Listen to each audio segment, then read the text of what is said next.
السلام علیکم ورحمۃ اللہ وبرکاتہ۔ نحمده ونصلی علی رسولہ الکریم، اما بعد فاعوذ باللہ من الشیطان الرجیم، بسم اللہ الرحمن الرحیم، رب اشرح لی صدری ویسر لی امری واحلل عقدۃ من لسانی یفقہوا قولی۔ شیطنت کی اسیری، فصل 39۔ گناہگار کی ایک سزا یہ بھی ہے کہ وہ ہمیشہ شیطان کا اسیر اور شہوات اور خواہشات کا قیدی رہتا ہے، یعنی شیطان اس کو نکلنے نہیں دیتا۔ آپ نے دیکھا ہوگا بچوں کا ایک کھیل جس میں وہ ایک دوسرے کے پیچھے بھاگتے ہیں، پھر وہ اگر بچہ ادھر جانے لگے، یعنی آگے بھاگنے والا اگر رائٹ سائڈ پہ جانے لگے تو وہ کیا کرتا ہے، وہ پلٹ کے پکڑنے والا ادھر سے آ جاتا ہے، پھر وہ جب وہ پلٹ کے دوسری طرف جانے لگتا ہے تو وہ بھی راستہ چینج کر لیتا ہے۔ شیطان بالکل یہ کھیل کھیل رہا ہے ہمارے سے۔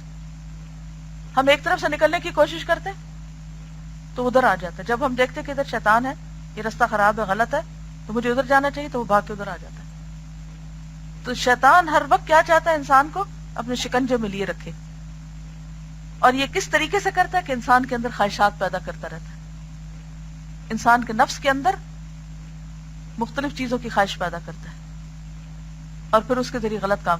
چور چوری کیوں کرتا ہے؟ کیا اس کے پیچھے خواہشات نہیں ہوتی؟ خواہشات ہوتی۔ غلط قسم کی دوستیاں کیوں ہوتی؟ لڑکیاں لڑکوں کے پیچھے کیوں جاتی؟ خواہشات کی وجہ سے۔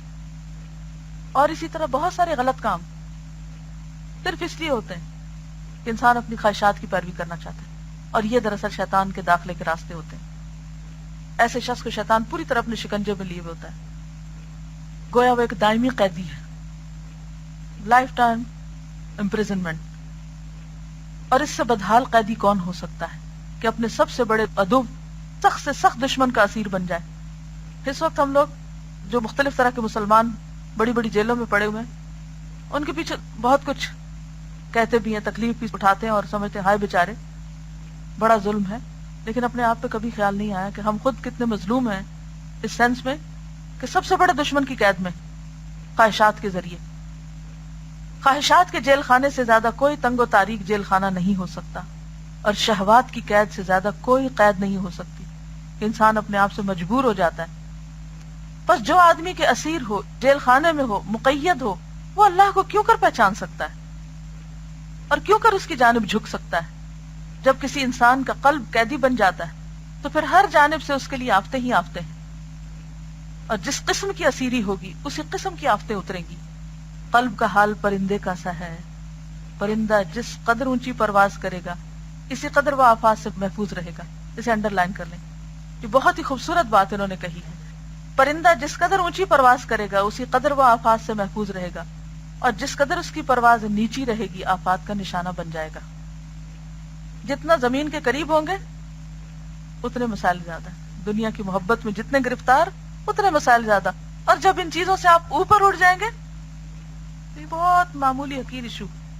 آپ نے جہاز کا سفر کبھی کیا ہوگا، جہاز کی فلائٹ جب نیچے ہوتی ہے تو کتنی اس میں ٹربولنس ہوتی ہے، لیکن جب وہ اوپر چلا جاتا ہے، بادلوں سے اوپر اٹھ جاتا ہے تو بالکل اسموتھ ہو جاتا ہے، ایسا لگتا ہے کہ جیسا کوئی چیز چل ہی نہ رہی ہو، بالکل سکون میں۔ اچھا، وہاں سے جب آپ زمین پہ دیکھتے ہیں تو ہر چیز کیسی لگتی ہے، کتنی چھوٹی، پوری پوری بستی، پورا پورا شہر جب انسان دیکھتا ہے۔ جب فرسٹ ٹائم مجھے ایسا ایکسپیرینس ہو تو میں نے کہا ہے یہاں لوگ لڑ بھی رہے ہوں گے، ایک دوسرے سے غصہ بھی کر رہے ہوں گے، پتہ نہیں کن کن کاموں میں لگے ہوئے، کہاں کہاں بھاگ رہے ہیں، اور بس یہ اتنی چھوٹی سی دنیا کے لیے عجیب سی کیفیت طاری ہوئی کہ ہم کن چھوٹی باتوں پہ لڑتے ہیں، اور یہ لڑنے کی چیز نہیں ہے۔ لیکن یہ کون سوچ سکتا ہے، یہ پیٹی ایشوز کس کو پیٹی نظر آتے، چھوٹے نظر آتے ہیں؟ جو ان چیزوں سے اوپر اٹھ جائے، ان چیزوں کو اپنا مقصود نہ بنائے۔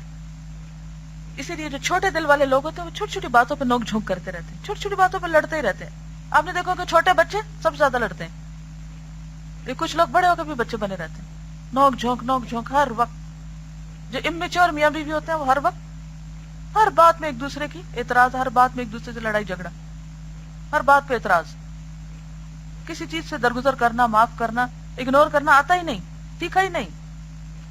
تو جتنا جس کا ایکسپوجر زیادہ ہوتا ہے، جتنا وہ اوپر جا کے چیزوں کو دیکھ سکے، اتنا ہی چھوٹی چھوٹی باتوں سے چھوٹی لگتی۔ اور جتنا انسان میچور ہوتا چلا جاتا ہے اور اللہ کو پہچانتا جاتا ہے اور آخرت پر اس کی نظر لگ جاتی ہے، اوپر اٹھ جاتی ہے نظریں، تو پھر یہ چھوٹی چیزیں اسے بادر نہیں کرتی. یہ کہہ کہ تو کیا ہوا، سو واٹ، چھوڑو، جانے دو. ایک حدیث میں ہے، یہ حدیث ضعیف ہے بہرحال، لیکن مفہوم جو ہے وہ عام زبان میں اگر کہیں تو اس کی سینس بنتی ہے کہ الشیطان ذئب الانسان، شیطان انسان کے حق میں بھیڑیا ہے. وہ بکری جس کا کوئی چرواہا یا رکھوالا نہ ہو، وہ بکری جس کا کوئی چرواہا یا رکھوالا نہ ہو، وہ بہت جلد بھیڑیے کے منہ میں چلی جاتی. یہی حال انسان کا ہے. آپ دیکھیں کہ بکری کہتے ہیں تین چیزیں کی مثال عام طور چڑیاں کڑیاں بکریاں، وہ کہتے ہیں نا یہ تین چیزیں ایک جیسی. جیسے لڑکی جس کے اوپر مرد رکھوالا نہ ہو، عام طور پر کیا ہوتی، دوسرے مردوں کی خواہشات کی نظر ہو جاتی. کوئی باپ بھائی سر پہ نہ ہو تو عموماً لڑکیاں کیا ہوتی ہیں، کیا کرتی ہیں، عموماً بے راہ روی ہو جاتی، کیونکہ بھیڑیا پھر رہے نا معاشرے میں، تو کسی نہ کسی کا شکار ہو جاتی ہیں، کسی کی نظروں کا شکار، کسی کی خواہشات کا شکار، کسی کی چکنی چپڑی باتوں کا شکار. تو اللہ نے اسی لیے مرد کو قوام بنایا اور اس کے اندر غیرت رکھی کہ وہ بیوی، بیٹی، بہن، ماں، کسی کے اندر کوئی ایسی چیز دیکھے تو فوراً اس کو پروٹیکٹ کرے. اسی وجہ سے بعض اوقات وہ مخصوص جگہوں پہ جانے نہیں دیتے، کسی کو آنے نہیں دیتے، اور ہم کیا سمجھتے ہیں کہ ہمارے اوپر ایک بلائے جان ہے، ہمیں بلا وجہ قید کر کے رکھا ہوا ہے کہ جس بکری کا کوئی رکھوالا نہ ہو وہ بھیڑیے کے شکار بن جائے گی. اسی طرح انسان کا جب کوئی رکھوالا نہ ہو تو شیطان اس کے پیچھے ہو جاتا ہے. انسان کا رکھوالا اور مولا مددگار اس کا رب.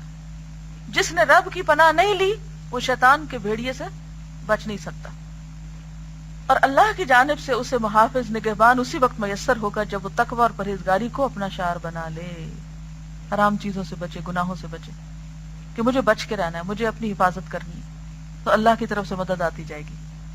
ان اللہ یدافع عن الذین آمنوا. تقوی ایک دیوار ہے اور بھیڑیوں سے بچنے کے لیے ایک مضبوط قلعہ ہے. تقوی اور پرہیزگاری دنیا اور آخرت کی عقوبتوں، آفتوں اور مصیبتوں سے محفوظ رکھنے کی زبردست دیوار اور قلعہ ہے، یعنی اللہ کا ڈر. بکری جب اور جس قدر اپنے چرواہے سے قریب ہوگی اسی قدر وہ بھیڑیوں سے محفوظ ہوگی، اور جس قدر دور ہوگی بھیڑیوں سے قریب ہوگی. اصل حقیقت یہ ہے کہ جو قلب اللہ تعالیٰ سے قریب ہوگا مصائب و آلام اور آفات سے دور رہے گا، اور مصائب و آلام اس سے دور بھاگیں گے. کیا خوبصورت بات ہے یہ. جو قلب، جو دل اللہ تعالیٰ سے قریب ہوگا مصائب و آلام اور آفات سے دور رہے گا، اور مصائب و آلام اس سے دور بھاگیں گے. اللہ تعالیٰ سے دوری کے بے شمار درجات ہیں، بعض درجے معمولی ہیں اور بعض بہت سخت اور خطرناک ہیں. غفلت بندے کو اللہ تعالیٰ سے دور کر دیتی، لیکن معصیت اور گناہ کی دوری اس سے کہیں زیادہ خطرناک ہوتی. بدعت کی دوری اس سے بھی زیادہ خطرناک ہوتی، اور نفاق، کفر اور شرک کی دوری سب سے زیادہ خطرناک اور سب سے زیادہ مہلک ہوتی. وآخر دعوانا ان الحمد للہ رب العالمین. سبحانک اللہم وبحمدک نشہد ان لا الہ الا انت نستغفرک ونتوب الیک. السلام علیکم ورحمۃ اللہ وبرکاتہ.